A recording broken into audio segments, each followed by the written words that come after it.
Hello folks, I'm Trev Makes It Easy, the channel where we make learning easy. In this series, Trev on Econ, I'll be taking you through topics you're likely to run into in any introductory course in economics at the college or university level. My goal is to make economics less scary, more approachable, and, if I can, mildly enjoyable. With that being said, let's make it easy. All right, folks, welcome back. Let's get started. So today we're going to work on delving a little deeper into trade, following up from part one, where we ended up discussing what comparative advantage is, and now we need to look at, well, how do we calculate it? So comparative advantage, as we said in the last video, is effectively looking at what is the opportunity cost of producing one good or the other. Now, there are multiple ways to do this. The classic way or the traditional way is you're just going to find slopes. Okay, so you're going to do delta y over delta x, and that'll give you one opportunity cost. Then you'll do delta x over delta y to do another opportunity cost. In my experience, most people hate finding slope, or it is not a strong suit, and if we're trying to make it easy, we're going to skip out on it. All right. I've come up with an easier method that just happens to work a lot of the time, and we're really doing slope, but in such a way that you won't really notice, which is, for most people, handy. So what we need to do is we need to set up the problem first. So I think I'm using red for Canada. We need to find four things, effectively. We need to find the Canada opportunity cost. I'm just going to call it op cost of syrup, which is going to be equal to something. We need to find the Canada op cost of nachos. And then we need to find the same thing for America. Okay, so USA op cost of syrup and USA op cost of nachos. The idea here is that if we can find these four things, we can then compare them across Canada and the US. So we'll compare Canada's opportunity cost of syrup to the USA's cost of syrup, and whoever has a lower score means they're giving up less, which means they are better at that thing. So we will give them the comparative advantage. Now, the way this works is that each of these things is effectively going to be a ratio. So I'm just going to give myself a little more room here. Okay. So by a ratio, I mean it's going to be one number divided by another. So we can start there with all of these, where we know that it's going to be something over something, something over something, something over something, and something over something, right? And again, I said we're kind of doing slope, but we're hiding it. So we know slope requires a change over a change. We're going to do something similar, but we're just going to cherry pick some numbers to make our lives easier. Now, the first difficult thing, and I think the thing most people will screw up with this, is what goes where. Okay. So I'm looking for the opportunity cost of syrup, and I want to think about what that actually means. So the opportunity cost of syrup means what am I giving up to make more syrup? Well, in this case, it's nachos. So I'm giving up nachos to make syrup. So I'm giving up nachos per syrup. And that dividing line basically acts as the word per. So we're going to want nachos on top per syrup for the first one. For the second one, cost of nachos, well, now I want syrup per nachos. I personally like to just remember it like this. Whatever I'm looking for goes on the bottom. Okay, this saves you a lot of questioning yourself. And if you can just remember the thing you're looking for goes on the bottom, it solves basically the entire puzzle right away. So I can now go in and say, oh, well, I know on the bottom of, USA opportunity cost of syrup, well, I know I need syrup. So I'll just put an S there. For nachos, well, I know I need nachos on the bottom. And I can do the same thing with Canada, syrup and nachos, which thankfully means we already know what the other half of the puzzle is, because if syrup's on the bottom, well, then nachos has to be up top. If nachos is in the bottom, syrup has to be up top. And we'll just complete that for both. So we at least know where the variables are now. What we really need to do is put the numbers in.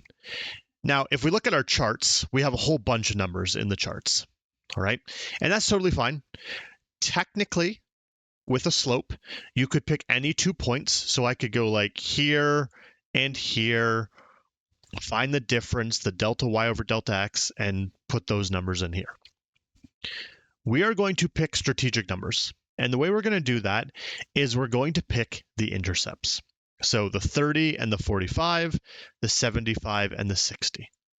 The reason we're going to do that is you can see in the table, they're paired with zeros. So 0 and 45, 30 and 0. 0 and 60, 75 and 0. That negates a lot of the math for us because 75 minus 0 is still 75. 60 minus 0 is still 60. All right. We know these are going to be negative relationships, so they're going to always be negative because I'm giving up something to get more of something. So we just don't care about the sign. So we just need to put an appropriate number in each spot. So instead of doing changes and doing like, 50 minus 25 over 20 minus 40, that's just prone to error. That leaves a lot of room for you to make a silly mistake. So instead, all we're going to do is for Canada, whenever I see an N, I'm going to put the most nachos they can make. So I'm going to come in here and just say, okay, I know this is 45 nachos. For syrup, I'm going to do the same thing, but I'm just going to use the max syrup. For Canada, it's 30. This is why we did a lot of the work we did before. Again, if you're watching this video first for some reason, there's a part 1 that you definitely want to watch first. Next up, for US, same thing. For nachos, we're going to put the 60. For syrup, we're going to put their 75. And you'll notice the next one is just the opposite. It's 75 over 60. And I'm realizing I didn't finish off Canada. We should probably finish them. Again, this is more tedious than difficult. There's some small mistakes you can make, like not putting the right variable in the right spot in terms of top and bottom. But in general, it kind of fills itself out. And again, that's the whole point of these lectures, is to make it easy, right? So let's solve these. That's what I want. So 45 divided by 30, well, that's 1.5. Well, 1.5 what? It's 1.5 nachos per syrup, right? I give up 1.5 nachos to make a syrup, right? And I'm going to just go down the line. So the next one is 30 divided by 45. That's going to be 0. I guess we'll round to 6.7 syrup per nacho. Meaning I'm giving up a little over half a syrup to make one nacho, right? Again, just straight division, and I'm just matching up the variables to the sentence at the end. Quickly going through the other ones. Why I chose these numbers, I will never know, but these are going to be 0.8 probably nachos per syrup. And then we're going to go down to here and say, okay, this one is 1.25. I pre-calculated these because I knew I would not do these well on the fly. All right. We've done the hard part. All we have to do now is compare the two goods for each country. So what we're going to do is we're going to grab our trusty green, because that's going to be our check mark, and let's look at syrup. When Canada makes syrup, they lose 1.5 nachos. When the US makes syrup, they only lose 0.8 nachos, which means, surprise, surprise, actually, because I didn't intend for this, the USA is actually better at making nachos. Oh, sorry, syrup, right? They're better at making syrup. They give up less nachos, which means they can make syrup more efficiently, which means Canada gets the X. We then compare for nachos, and we see that, oh, well, nachos for Canada, they give up 0.67 syrups, and in the US, they give up 1.25 syrup. So again, In this case, Canada is doing a better job. They get the check, and the US gets the X. And we can effectively conclude, and we'll write off our conclusion over here. Canada has comparative advantage in nachos because, again, they give up less to make each nacho. And the US has comparative advantage in syrup, right? Maybe not what we expected. I mean, I said syrup, so you probably thought Canada, but hey, numbers work the way they do, all right? And you can see already this was much more involved than absolute advantage, right? This is the one that often gets tested, I find. They might not ask you to do all of these. They might just say, just tell me Canada's opportunity cost of syrup, in which case we just have to produce one of these, right? But let's talk about some time-saving tips and also just some theory things that make sure we're doing things right.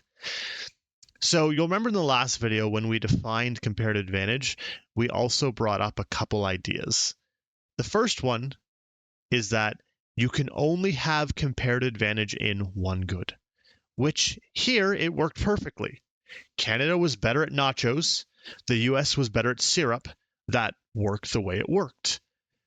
This is a really good way to check your work because if I had gotten 2 checks for Canada or 2 checks for the US, I know I must have done something wrong and I'd have to go back and recheck my work. All right. So again, leverage those kinds of things. The other thing is we can actually cut this work in half. So you'll notice I did syrup and nachos for Canada, syrup and nachos for the US. That actually wasn't necessary because if we just do one good for both countries, I instantly know the answer to the other good. So for example, if I had have just done syrup and saw, oh, well, the US has better syrup, so US wins syrup, they have the comparative advantage. I instantly know that since I can only have one comparative advantage, if the US has syrup, I don't even need to calculate nachos. I know it has to go to Canada. All right. This is a really good time-saving tool, especially if you are confident in your math. I would say if you're not super confident in your math, it might be worth it to now say, maybe I'll still do both. It's not too much longer, but just to make sure I'm getting the numbers lining up so that I get one advantage here, one advantage there. All right. Trade is a little more involved than some of the other models we've looked at. All right. This is just setting up and letting us know who's better at what. We still have to discuss how the trade is actually going to work because we have the setup now by knowing the comparative advantage, but we haven't had a chance to actually walk through the trade itself and the proving to a certain degree that trade can be very beneficial, not just to one group, but actually both groups. We're going to save that for the next one because it's a little more involved. I hope this was a useful one. Make sure you watch part 1 and keep an eye out for part 3. I'll see you next time. Bye-bye. Well, folks, that wraps up another lesson for today. I hope it was helpful. If you found the video valuable, please make sure to like and subscribe. And if you have any questions about the content or requests for other topics or subjects you'd like me to cover, please leave a comment below. Until next time, keep learning and make it easy.